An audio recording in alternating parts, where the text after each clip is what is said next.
काला झंडा दिखा दिया और लोकतंत्र उसकी जगह है। कम से कम नेता सदन को इतने बड़े दिल का होना चाहिए कि अगर कोई विरोध कर रहा है तो उससे पूछे कि आखिर विरोध क्यों कर रहे हो। हमारी डबल इंजन सेवा तो इतनी अच्छी चल रही है। और अध्यक्ष महोदय, मुझे याद है एक व्यक्ति ने गाजीपुर से मुझे फोन पर धमकी दी कि आपको उड़ा दिया जाएगा, जान ले लूंगा मैं। मैंने उस व्यक्ति को बुलाया, पूछा, मैंने कहा भाई तुम क्यों जान ले लोगे। उसने कहा कि हमारे गांव की समस्या का समाधान नहीं हो रहा है, इसलिए हाईलाइट करने के लिए मैंने कहा। उसकी समस्या का समाधान हुआ। लेकिन यहां क्या हो रहा है सरकार में, अगर कोई काला झंडा दिखा दे, सरकार के खिलाफ अपनी बात उठाना चाहे, और क्यों ना उठाए बात। जिस मेडिकल कॉलेज का प्रधानमंत्री जी ने उद्घाटन किया हो, क्या वो मेडिकल कॉलेज चल रहा है? क्या वहां पर इलाज हो रहा है? क्या पर्याप्त डॉक्टर्स हैं? क्या पर्याप्त मशीन्स पहुंच गई हैं? क्या पर्याप्त मेडिकल स्टाफ? एक घटना। और दूसरी घटना प्रतापगढ़ की, अगर किसी छात्र नौजवान ने विरोध के लिए काला झंडा दिखा दिया, हमें न जाने कितनी बार काला झंडा दिखाया गया, उसके ऊपर पुलिस से फर्जी बम दिखा करके जेल भेज दिया। ये मामूली घटना नहीं है। और जो कस्टोडियल डेथ की बात कर रहे हैं, अभी गोंडा में कस्टोडियल डेथ हुई अध्यक्ष महोदय, कस्टोडियल डेथ गोंडा में हुई। एक नौजवान को बुला दिया, पीट करके जान इंडिविजुअल बातें लिख के दे देंगे, उसका जवाब देंगे। इसलिए अध्यक्ष महोदय, कम से कम पार्लियामेंट्री मिनिस्टर के पास संज्ञान में कोई पर्टिकुलर घटना दें। माननीय अध्यक्ष जी, नमस्कार, हमारे चैनल में आपका स्वागत है। मैं हूं रामचंद्र मौर्य। साथियों, उत्तर प्रदेश की सियासत बहुत तेजी से बदल रही है और योगी आदित्यनाथ मुख्यमंत्री के खिलाफ न केवल सड़कों पर, विधानसभा के सामने, बल्कि पूरे देश में, पूरे प्रदेश में आंदोलन हो रहा है। और इस समय अगर मायावती उठ करके सामने आती हैं और वो अखिलेश का समर्थन करती हैं तो इसे क्या कहा जाएगा। निश्चित रूप से संकेत मिल रहा है कि जिस तरह से उत्तर प्रदेश की राजनीति में बदलाव हो रहा है और पिछड़ों और दलितों का गठबंधन होने की संभावना है या पिछड़े और दलित एक हो रहे हैं, यह एक सुखद और अच्छी खबर है। होना ही चाहिए, बहुत पहले होना चाहिए था। लेकिन दोनों पार्टियां, चाहे वो समाजवादी पार्टी हो, चाहे वो बसपा हो, दोनों अपने अपने घमंड और अहंकार में चूर थी। इसलिए पहले ये गठबंधन नहीं हो सका था उत्तर प्रदेश चुनाव के पहले। अगर पहले इस तरह से मायावती उठ करके सामने आती और अखिलेश से हाथ मिलाती और बुआ भतीजे की जोड़ी चुनाव लड़ती तो आज योगी आदित्यनाथ की सरकार नहीं होती, बल्कि मायावती और अखिलेश की मिलीजुली सरकार होती।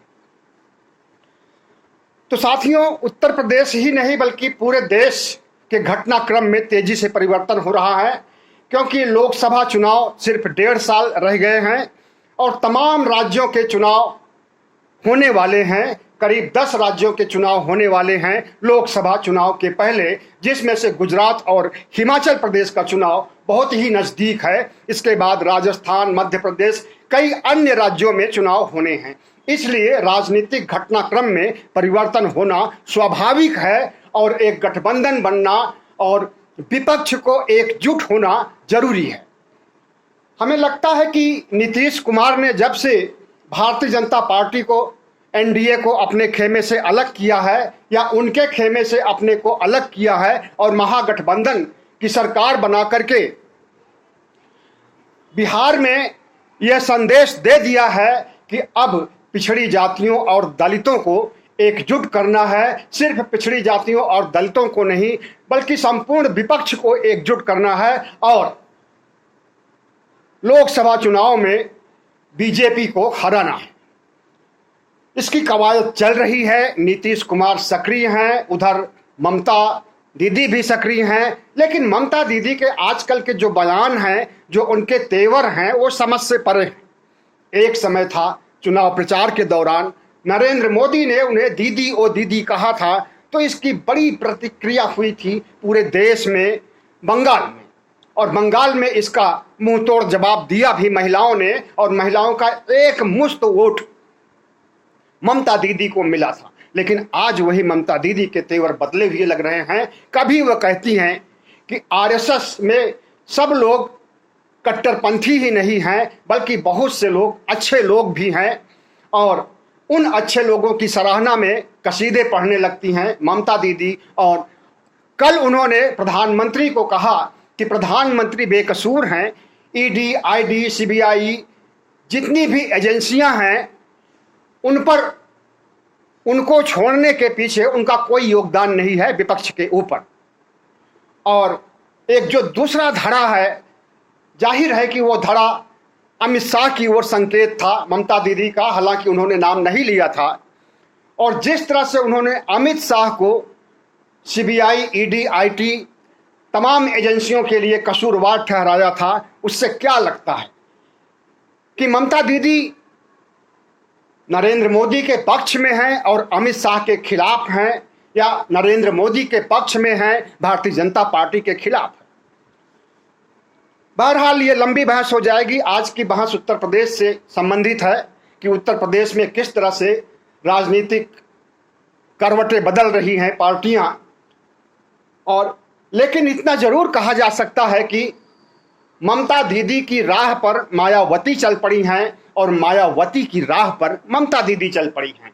ममता दीदी की राह पर मायावती कैसे चल पड़ी हैं कि भारतीय जनता पार्टी की बी टीम कही जाने वाली एक अरसे तक, चुनाव के पहले इन्हें बी टीम के रूप में ही जाना जाता था और चुनाव के बाद भी जाना जाता था। लेकिन जिस तरह से इन्होंने भारतीय जनता पार्टी और योगी आदित्यनाथ की सरकार का विरोध करने के लिए कल विधानसभा पर हुए समाजवादी धरना प्रदर्शन को जिस तरह से योगी सरकार ने कुचल दिया था, और जिस तरह से बर्बरता पूर्वक धरना आंदोलन पर काबू पाने का प्रयास किया था, उसकी भर्त्सना करती हैं मायावती। मतलब बीजेपी के खिलाफ, योगी आदित्यनाथ सरकार के खिलाफ जो उनकी कुटिल नीतियां हैं, जो हिटलरशाही है योगी आदित्यनाथ की, उसके खिलाफ अगर मायावती उठ खड़ी हुई हैं, तो क्या अब ये कहा जाएगा कि मायावती भारतीय जनता पार्टी की बी टीम नहीं रह गई हैं, बल्कि बुआ भतीजे की जोड़ी फिर से बनने वाली है। और फिर से लोकसभा चुनाव में, जैसा कि पहले एक बार का अनुभव भी है, दोनों पार्टियों में संतुलन बना था, समझौता हुआ था, चुनाव लड़े थे, हालांकि कामयाबी अच्छी तरह से नहीं मिल पाई थी, और उसके बाद दोनों पार्टियां फिर अलग अलग रुख अपना ली थी। तो क्या उसी दिशा में फिर से प्रयास शुरू होने वाला है? राजनीतिक समीक्षक, विश्लेषक तो यही अनुमान लगा रहे हैं कि अब जब से नीतीश कुमार उत्तर प्रदेश में सक्रिय हो गए हैं और उत्तर प्रदेश और बिहार दोनों जगह से लोकसभा चुनाव लड़ने की बात कह रहे हैं, और जिस तरह से विपक्ष को एकजुट कर रहे हैं नीतीश कुमार, उसमें मायावती भी साथ दे सकती हैं। क्योंकि अगर मायावती कुछ भी हो तो 21-22% अनुसूचित जातियों, जनजातियों के वोट पर उनका एकाधिकार है। हालांकि उत्तर प्रदेश चुनाव में यह सिर्फ 11-12% तक रह गया था, लेकिन यह नहीं कहा जा सकता है कि उनके जनाधार में कमी आई है। और 21-22% वोट अगर उनके पास हैं, तो उनकी बहुत बड़ी राजनीति उत्तर प्रदेश में सध सकती है, अभी भी चल सकती है। और अगर कोई गठबंधन बनता है नीतीश का, अखिलेश का, मायावती का, तो निश्चित रूप से इससे भारतीय जनता पार्टी का उत्तर प्रदेश से सफाया होने में देर नहीं लगेगी। पिछड़ों, दलितों का गठजोड़ अगर बिहार से लेकर के उत्तर प्रदेश, मध्य प्रदेश, राजस्थान तक पहुंच जाता है, तो निश्चित रूप से हिंदी बेल्ट में भारतीय जनता पार्टी जो तमाम भारी बहुमत हासिल करके चुनाव जीतती थी, चाहे वो लोकसभा चुनाव हो, चाहे वो विधानसभा चुनाव हो, उसकी जीत पर रोक लग जाएगा। और उसके यज्ञ का घोड़ा, चक्रवर्ती यज्ञ का घोड़ा जरूर पकड़ लिया जाएगा, और उसे पकड़ने में पिछड़ी जातियों और दलितों के गठबंधन के अगुआ अखिलेश, मायावती और नीतीश कुमार ही हो सकते हैं। और अगर उत्तर भारत के हिंदी बेल्ट में भारतीय जनता पार्टी को करारी शिकस्त मिलती है, तो दक्षिण में तो उनका कोई जनाधार ही नहीं है। कर्नाटक में थोड़ा बहुत भी है जनाधार उनका, लेकिन वहां पर भी कांग्रेस हावी हो जाएगी। और जिस तरह से राहुल गांधी की पदयात्रा सफल हो रही है और कर्नाटक थोड़े समय में पहुंचने वाली है, वहां पर उनका जनाधार तेजी से बढ़ने की संभावना है। और इसके पहले भी विधानसभा चुनाव में कर्नाटक में भारतीय जनता पार्टी की नहीं बल्कि कांग्रेस की ही जीत हुई थी। अब ये बात दूसरी है कि सीबीआई, ईडी तमाम एजेंसियों के जरिए प्रधानमंत्री नरेंद्र मोदी ने विधायकों की खरीदारी करके अपनी सरकार बना ली थी। लेकिन अगर उत्तर भारत में पिछड़ों दलितों का गठबंधन बन जाता है और यह गठबंधन अगर मुकाबला करता है भारतीय जनता पार्टी का, तो निश्चित ही नरेंद्र मोदी अगले प्रधानमंत्री नहीं बन सकते हैं या भारतीय जनता पार्टी की बुरी तरह से हार हो सकती है। क्योंकि पिछड़ा विरोधी साबित करने के लिए ओबीसी जनगणना और तमाम से ऐसे महंगाई के मुद्दे हैं, बेरोजगारी के मुद्दे हैं, महामारी के मुद्दे हैं, तमाम ऐसे मुद्दे हैं जिसे कि घेरा जा सकता है भारतीय जनता पार्टी को, और भारतीय जनता पार्टी को उसकी औकात बताई जा सकती है। लेकिन इसके लिए मायावती जिस तरह से उठ करके सामने आई हैं और ट्वीट दर ट्वीट कर रही हैं, और वह ट्वीट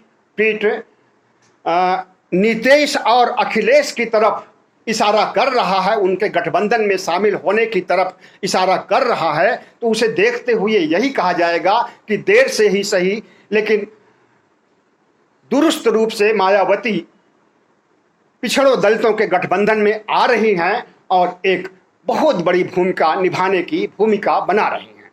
तो देखना यह है कि मायावती, अखिलेश और नीतीश कुमार का पिछड़ों दलितों का गठबंधन भारतीय जनता पार्टी को टक्कर देने में कितना कामयाब होगा अभी तो नहीं कहा जा सकता है कुछ इस पर। लेकिन अगर इनका पक्का गठबंधन बन जाता है तो निश्चित रूप से भारतीय जनता पार्टी का सफाया हो सकता है और 80 सीटों में से उसे 20 सीटें भी हासिल करने में पसीने छूट जाएंगे। विधानसभा के सामने कल अखिलेश ने अपने 101 विधायकों के साथ जो प्रदर्शन किया था, उसे जिस ढंग से योगी सरकार ने कुचला है और कुचलने का काम किया है, वो आपने अभी सुना था। अखिलेश की पीड़ा वीडियो शुरू होने के पहले एक छोटे से समाजवादी पार्टी के यूट्यूब चैनल से लिए गए वीडियो से। तो बुआ भतीजे की जोड़ी क्या कमाल करेगी? क्या बुआ भतीजे की जोड़ी फिर से उत्तर प्रदेश में पिछड़ों और दलितों का राज स्थापित करने में कामयाब होगी? हमें लगता है कि उसी दिशा में उत्तर प्रदेश की राजनीति जा रही है और देर से ही सही लेकिन ठीक ढंग से जा रही है, सही रास्ते पर है।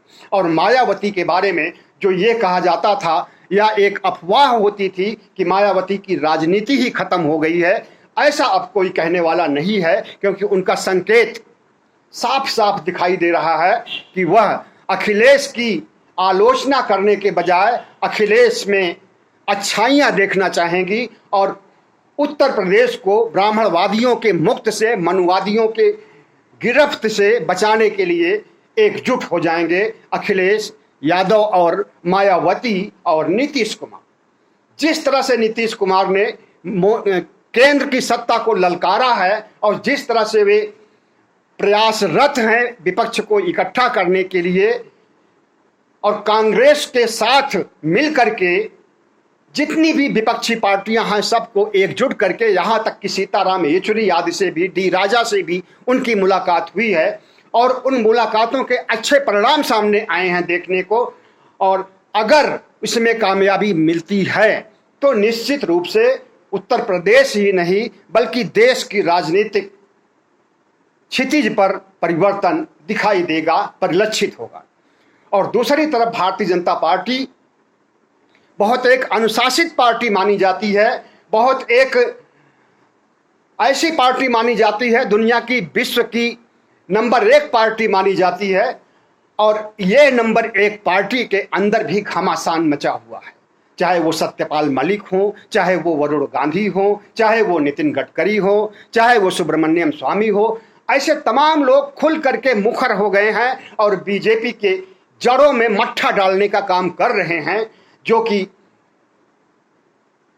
प्रधानमंत्री नरेंद्र मोदी और अमित शाह के लिए मुसीबत बन गए हैं। लेकिन दिक्कत यह है कि उन्हें पार्टी से निकाला भी नहीं जा सकता है। भाई गति सांप छछूंदर केरी, वही हालत इनकी हो चुकी है। और जहां तक संघ की बात है, राष्ट्रीय स्वयंसेवक संघ भी भारतीय जनता पार्टी से बहुत खुश नहीं है। जब से नितिन गडकरी को भारतीय जनता पार्टी ने अपने संसदीय कमेटी से निकाल बाहर किया है और दूसरे नेताओं को, आरएसएस के नेताओं को नजरअंदाज किया है और आरएसएस के नेताओं के पर कतरने का काम किया है, उससे संघ भी नाराज बैठा हुआ है। मोहन भागवत और नरेंद्र मोदी और अमित शाह में इस समय 36 के आंकड़े माने जा रहे हैं। और ऐसा इसलिए कि आरएसएस के एजेंडे को लागू करने में मोदी सरकार नाकाम रही है। और आरएसएस का सबसे बड़ा एजेंडा जो था, जिसे गुप्त एजेंडा या हिडन एजेंडा भी कहा जा सकता है, हिंदू राष्ट्र बनाने का, इस दिशा में भारतीय जनता पार्टी और इसके शीर्ष नेतृत्व को सक्रिय न देख करके आरएसएस भारतीय जनता पार्टी से खफा है। क्योंकि अब 1.5 साल रह गए हैं लोकसभा चुनाव के, और अगर 2024 तक भारत को हिंदू राष्ट्र नहीं बनाया जा सकता है, और अगर कदाचित 2024 में सत्ता परिवर्तन हो जाता है, तब आरएसएस का हिंदू राष्ट्र का सपना धरा का धरा रह जाएगा।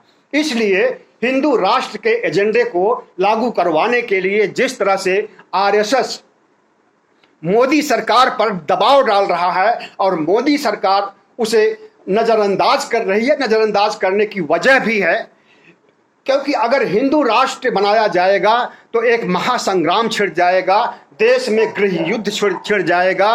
पिछड़े, दलित और जितने भी बहुजन समाज के लोग हैं, उनके साथ मुसलमान, अल्पसंख्यक, ईसाई, सारे के सारे एकजुट हो जाएंगे और मोदी सरकार के खिलाफ एक बहुत बड़ा जन आंदोलन शुरू कर देंगे।